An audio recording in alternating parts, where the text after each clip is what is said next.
আমরা যদি এক মাস সিয়াম সাধনা করতে পারি, আজকে আমাদের তাকওয়ার পোশাক দিলেন এমন পোশাক, যে পোশাক পরলে নিশ্চিত এই পোশাক আমাকে জান্নাতে পৌঁছে দেবে।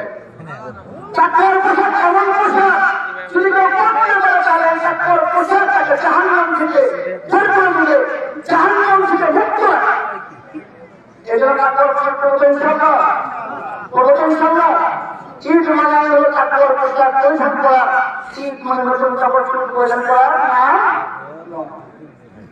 এই জন্য ভাইয়ের ক্ষেত্রে বলবো যে রমজান মাস ভাইয়া তাকওয়ার পোশাকটা কিনতে পারলাম কিনা এটা আমি জানি না।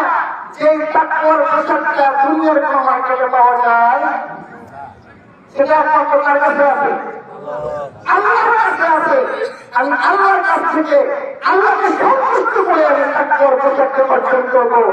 যদি কেউ তাকওয়ার পোশাক পরে ফেলে তাহলে আল্লাহ তাকে সর্বোচ্চ জান্নাতুল ফেরদাউস দান করবে।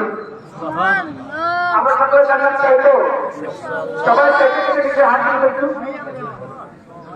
মাশাআল্লাহ মাশাআল্লাহ। জান্নাত চায় এরকম কোন ব্যক্তি যে নামাজ পড়ে ছেড়ে যায়, যে কাজা লাগে ছেড়ে যায়, 1 সেকেন্ডও দেরি নেই। এই জন্য